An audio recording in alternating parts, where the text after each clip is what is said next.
Salut à tous, bienvenue sur ma nouvelle vidéo, j'espère que vous allez bien.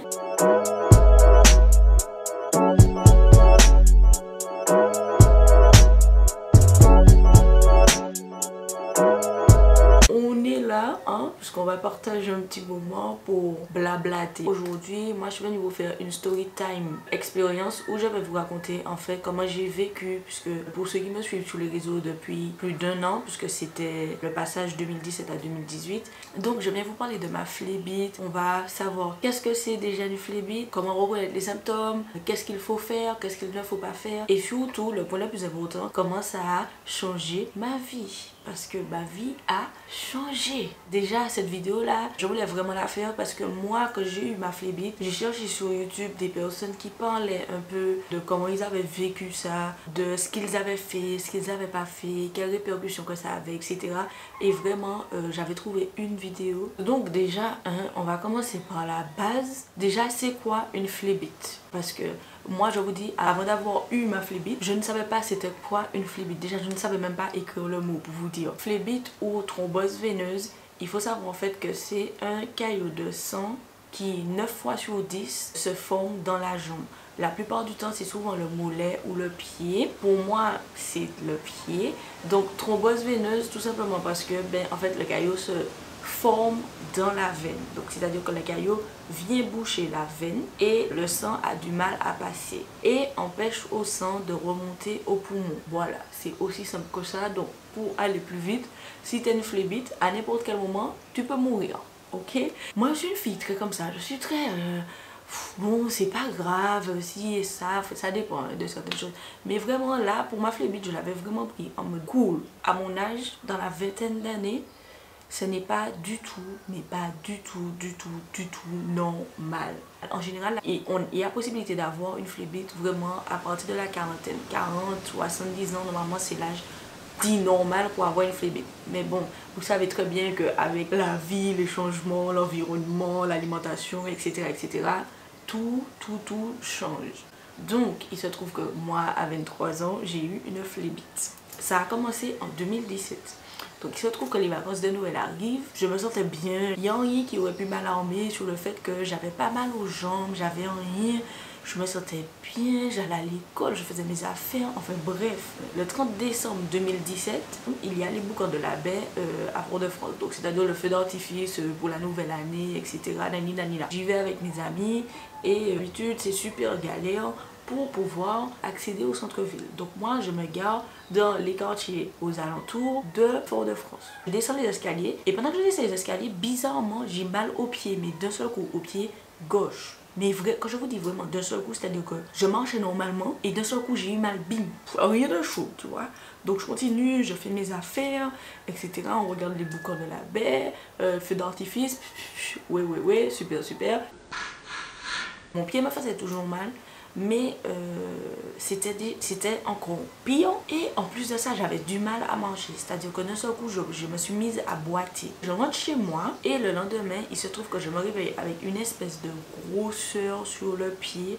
Quand je vous dis sur mon pied, c'est à dire c'est sur le dos de mon pied, mais en fait c'est comme s'il y avait un caillou, c'est ça en fait, c'est comme si j'avais posé un caillou sur mon pied, tout simplement. Et tout. Et quand je touchais, ça me faisait super mal. Moi, mais j'étais embêtée. 31. Je venais d'acheter des chaussures à talons. Les chaussures étaient en mode, il y a quoi ici là qui aurait pu faire que j'aurais pas mis mes chaussures? Dites-moi, il y avait quoi là? Je pourrais pas mettre mes chaussures. Moi, limite le mal de pied, c'était pas un problème. Mais le fait de boiter, c'était pas bon. Donc je me suis dit, putain frère, comment je vais faire? Moi, on m'a appris. J'ai appris à souffrir pour être belle. Les femmes savent là ce que c'est. Hein? Donc ce que j'ai fait, je me suis habillée, je me suis machin, apprêtée, tout ça. J'ai mis mes talons. Moi, je me suis dit, qui ici là va moi m'empêcher de mettre mes talons? J'aurais pu avoir 6 cailloux dans le pied que je m'en foutais. J'étais vraiment en mode je vais mettre mes chaussures, je les ai achetées, je vais les mettre. C'est pas toi là mon mal de pied qui va m'empêcher de mettre mes chaussures. Je les ai gardées quand même pendant 1 heure, mais vraiment c'était 1 heure atroce. Mon pied me faisait ultra mal, même quand je marchais pas, c'était affreux. Donc au bout d'un moment je me dis bon allez c'est bon là, tout le monde est arrivé, j'ai fait la meuf, voilà, c'est bon, je peux mettre mes sandales. Donc au final, j'ai mis mes sandales. Bon, le lendemain, je me réveille, impossible de marcher. Et ça a duré comme ça. Alors bien sûr, moi je dis à ma mère, j'ai mal aux pieds, franchement, je sais pas qu'est-ce qui m'arrive et tout, j'ai une grosseur sur le pied et tout. Mais ma mère là, elle, tant que tu peux respirer, tant que tu peux parler, c'est que tout va bien. Et moi, ce qu'elle m'a fait, t'as mal aux pieds, tiens, passe un petit peu d'arnica dessus, ça va passer, tu verras, repose-toi de ce soir quand tu dors, mets un oreiller sous tes pieds. Voilà. Au premier abord, c'est vraiment le premier truc qu'elle m'a dit. Les jours passaient et j'avais de plus en plus mal. Au bout d'un moment, quand je posais ne serait-ce que mon pied à terre, je ne pouvais pas marcher. On arrive fin janvier, donc quasiment un mois après. Moi, ça commençait à vraiment me saouler de ne pas pouvoir marcher. À tel point qu'à un certain moment, je ne pouvais pas conduire. Je n'arrivais même pas à appuyer sur la pédale d'embrayage. Je ne pouvais rien faire. J'étais handicapée d'un pied. Donc, je vais chez le médecin. Quand j'arrive, je lui dis que j'ai mal aux pieds, que je comprends pas, j'ai une grosseur. Elle touche, elle me dit directement, c'est bon, tu fais une phlébite. Je vais te donner un anticoagulant tout de suite pour si jamais c'est vraiment ça, que le caillot ne puisse pas monter, etc. Moi, je le regarde. Moi là, moi tu me fais une piqûre. Je lui dis, vous êtes sûr, enfin on peut pas attendre et tout et tout. Elle m'a dit non, donc allons prévoir déjà le truc. Je te fais une piqûre, si ce n'est pas ça, tant mieux, mais si c'est ça, vaut mieux que je te donne la piqûre. Aïe aïe aïe aïe aïe aïe aïe aïe aïe. La piqûre est ouf, hein? Les fesses, soit avoir dans les fesses ou soit prendre dans le ventre. Elle prend la piqûre, je la vois qui fait le petit. Je ris là, mais en vrai je riais pas.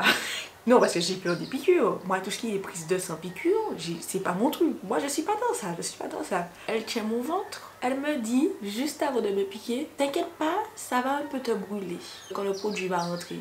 Elle me dit, mais calme-toi. Je lui dis, mais je suis calme. Je suis comme ça.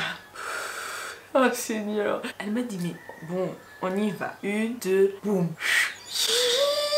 J'étais presque en train de pleurer. Mais quand je vous dis que le truc brûle, ça brûle pour de vrai même. Elle me donne un Doppler à faire vraiment en urgence, c'est-à-dire que j'ai été la voir le soir. Le lendemain matin, elle m'avait trouvé un rendez-vous pour faire un Doppler. Ça fait quand même un mois que tu as ça et que t'as de la chance parce qu'en vrai le caillot aurait pu déjà remonter. Tu aurais pu faire une embolie pulmonaire. C'est quoi une embolie pulmonaire? En fait, c'est juste le fait que le caillot allait remonter à mes poumons et allait faire qu'au final le sang ne puisse pas venir dans mes poumons. Donc au final je n'aurais pas pu respirer et je serais sûrement morte. D'accord, il faut parler correctement, il faut parler français. J'aurais pu mourir à n'importe quel moment pendant tout ce mois-là. Donc le lendemain, j'ai un Doppler à faire. Doppler, c'est quoi en fait? C'est une échographie de la jambe, plus précisément vraiment basée sur la veine, en fait sur les veines de la jambe. Il regarde la veine, donc il regarde vraiment aux alentours du caillot et il remonte aussi sur toute la jambe, sur tout l'intérieur de la jambe. Donc c'est-à-dire de ta cheville jusqu'à la plio qu'il y a entre ta cuisse et ton ventre.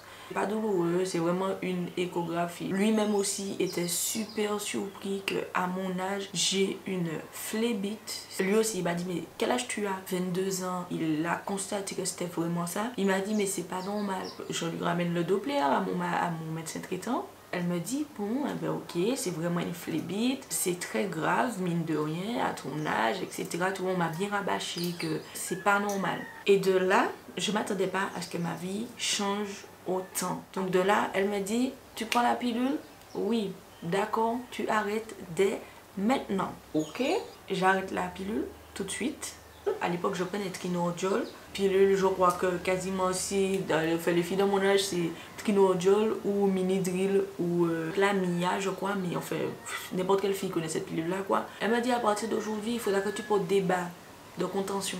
Ma mamie met des bas, donc je sais ce que c'est. Moi, je me suis dit, mais frère, je mets quasiment jamais de tennis. Si c'est pas pour dire jamais, j'ai jamais... franchement, vous avez une chance sur 300 de me voir avec une paire de tennis. Pourquoi mettre des bas? Tout simplement parce que ça va compresser en fait ta jambe, donc tes veines, et ce qui va faire que ton sang va mieux circuler. En tout cas, les bas sont vraiment là pour mieux faire le sang circuler. Il y a plusieurs bas. ça va de 1 à 5. Quand tu es à 5, les bas ne sont pas vraiment très serrés. Tout en sachant que 5 c'est le moins serré et que 1 c'est ultra méga serré. Dites-vous que moi, j'ai eu du 2. Au début, mes jambes, je ne les sentais pas. À la fin de la journée, je ne sentais plus mes jambes. J'étais vraiment dépassée par les événements. En fait, dans ma tête, j'étais en mode, bon, j'ai fait une flébite, ok? J'ai ma vie qui va changer, ok? Mais je suis pas bon, tu vois? Il y a des gens qui sont pires que ça dans la vie. Donc, bref, c'est bon, calme-toi, respire et tout et tout. J'ai pris des anticoagulants pendant 1 mois, je crois. J'achète des bas. Donc moi j'en ai acheté 2. Ça fait bizarre de présenter des bas. Il y a ceux-là montent jusqu'au genou. Et en fait c'est vraiment comme des chaussettes. Alors que celle-là monte jusqu'au milieu du mollet. En fait on peut mettre avec une paire de sandales. C'est ouvert là. Là c'est le côté qui va sous le mollet. Mes orteils sont dehors avec ceux-là. En mettant ceux où tes orteils sont dehors, c'est bien. Mais c'est moins efficace que celles qui ressemblent vraiment à des chaussettes. Pour vous montrer, vous voyez bien que le niveau 2, c'est vraiment très peu élastique quoi enfin. Voilà quoi. Donc j'ai mis les bas. Donc au final, moi j'ai dû mettre les bas tous les jours pendant 1 mois. Et 1 mois après, en fait, j'avais rendez-vous à nouveau avec mon médecin traitant. Effectivement, le caillou s'était résorbé. Les médicaments, donc les anticoagulants, j'en avais plus besoin. Je marchais correctement. Je pouvais mettre les chaussures que je voulais sans avoir à me dire est-ce que j'aurais mal aux pieds. Je peux arrêter de mettre les bas tous les jours. Premier bon point déjà. Je suis censée, je dis bien censée parce que j'oublie de le faire. Je suis censée mettre les bas les jours où je sais que je vais beaucoup marcher. Donc c'est-à-dire que par exemple au carnaval j'aurais dû mettre mes bas. Puisque effectivement au carnaval j'ai marché énormément. Quand je vais prendre l'avion en fait, déjà obligatoirement je suis obligée de mettre mes bas. Je n'ai pas le choix. Par exemple, en août, j'ai été en France et à Dubaï. J'ai dû mettre mes bas pendant tous les vols. Mais en plus de ça, je devais prendre une piqûre avant chaque vol. Donc en fait, avant chaque vol, pendant tout le reste de ma vie, il faudra que je me pique, me fasse une piqûre d'anticoagulant. Et bien sûr, tu te piques seul.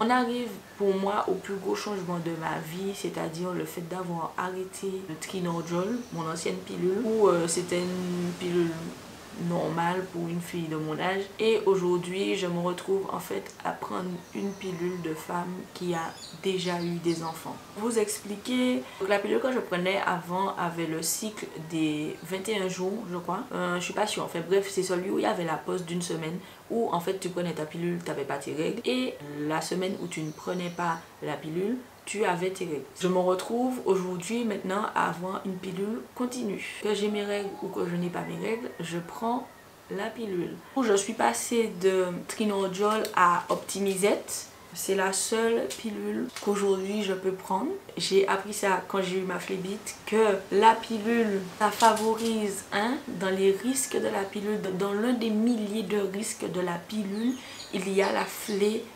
C'est-à-dire que les médecins en sont conscients, ils le savent, mais ils n'ont pas le choix. Et donc Optimizette aujourd'hui c'est ma pilule depuis maintenant 1 an et quelques mois. Le fait d'avoir changé de pilule fait que, alors depuis ça, je suis totalement, mais vous ne savez même pas à quel point mes règles n'ont plus de sens. Et là, je n'ai même plus de réelles règles, c'est-à-dire que, on va pas faire les meufs là, moi je suis venue vous raconter ma vie sur ma phlébite, donc faites, si parler de règles ça vous dérange, sortez les gens là qui sont intéressés, restez. Avant franchement moi j'ai toujours été réglée. J'avais mes règles de tel jour à tel jour, je pouvais même dire des fois à quelle heure j'avais mes règles. Ah oui, tout en sachant que j'ai dû changer de pilule, je ne peux pas mettre d'implant, je ne peux pas mettre le stérilet. C'était ça ou rien d'autre. Je vous disais, donc j'étais super réglée. J'ai des saignements. Alors aujourd'hui j'ai appris à connaître comment mon corps fonctionne et tout après tout ça. Donc aujourd'hui j'ai mes règles tous les 1 mois et demi, 2 mois. Bon, on va dire que c'est l'avantage que j'ai. J'ai plus mes règles 1 fois tous les mois. Mais il faut savoir qu'au cours de ce mois et demi là ou de ces 2 mois là, en fait j'ai des petits saignements. Donc c'est à dire que je peux être 1 semaine tranquille. Et la semaine suivante, en fait, pendant 1 jour, j'aurai des saignements. Mais c'est pas des saignements de règles, c'est-à-dire que c'est pas rouge. Vous savez les filles, que c'est pas rouge vif là. comme les règles. C'est vraiment des saignements. C'est comme si je peux avoir des saignements un jour, je reste 2 jours tranquille, un jour avec des saignements très light.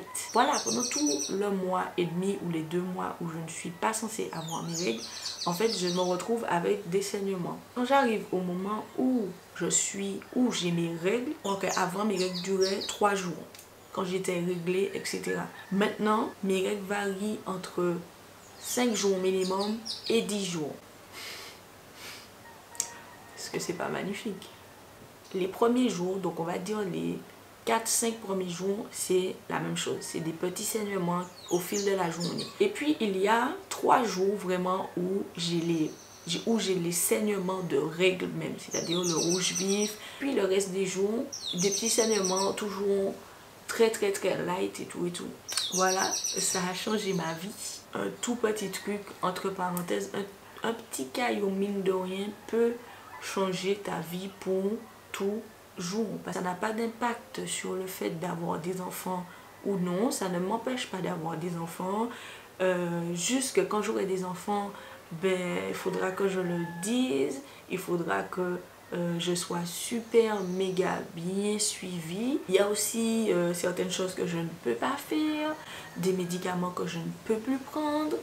Je vis bien, je suis en train de mourir, je ne suis pas handicapée, je n'ai pas à me plaindre. C'est clair que dans ma vie de tous les jours, ça a changé certaines choses qui font que, mais je ne me plains pas. Je vous raconte mon expérience au niveau de la phlébite. Si vous voulez, en commentaire, vous pouvez raconter aussi. Qui sait, ça peut aider d'autres filles. Parce que moi, je suppose qu'à 23 ans, je l'ai eu. Je pense que plus jeune encore, c'est possible. En fait, j'avais fait un sondage pour savoir si vous vouliez cette semaine une story time ou une story time expérience. Donc, vous avez choisi Storytime Experience. Je vous ai donné mon expérience de phlébite. Mais si vous voulez partager votre expérience, pas de souci. J'espère que cette vidéo va aider les jeunes filles, même des jeunes hommes, on sait jamais, ou bien même des gens tout court, pour comprendre en fait un peu le processus, etc. J'espère que cette vidéo vous a plu. On se retrouve dans une prochaine vidéo. Comme d'habitude, n'hésitez pas à liker, à partager, à commenter. Abonnez-vous aussi à la chaîne. On se retrouve dans une prochaine vidéo.